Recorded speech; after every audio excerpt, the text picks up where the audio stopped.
د پیغمبر صلی الله علیه وسلم د طرف نه قرباني کول څنګه دي؟ زه به درته قانون ذکر کوم، عام قرباني او غیر قرباني ټولو عباداتو کې یاد کړئ دا قاعده او قانون. د عباداتو ثواب پیغمبر صلی الله علیه وسلم ته وربخل د بدعت دی، کاغه نفلی مونځي، کاغه صدقې، کاغه قرباني، کاغه عمرې، کاغه حجي، که طواف او کار سي. هر عمل چې سړی وي زه د پیغمبر دپاره کومه نو د عمل څه دی؟ بدعت دی.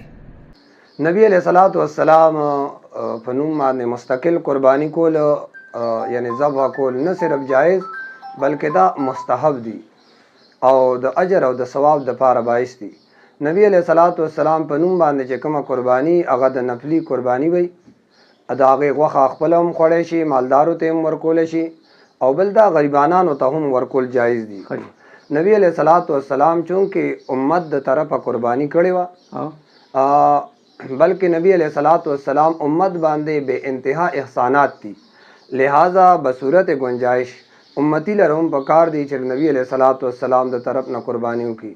روایاتو کې راځي نه حضرت علی رضی الله تعالی عنہ هغه به د دوه ګډو قربانی کوله، دوه ګډان به ذبح کول، یو ګډ د خپل طرف نه او یو ګډ د نبی علیہ الصلوۃ والسلام د طرف نه به قربانی کوله.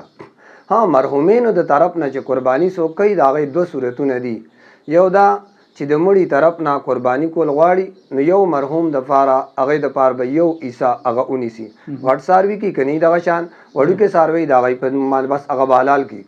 ها د خپل طرف نه نفلی قربانی دویم صورت دار د خپل طرف نه نفلی قربانیو کی او ثواب به تمام مرحومین ته ورسي، دا صورت هم صحیح دی، دواړه صورتونه جایز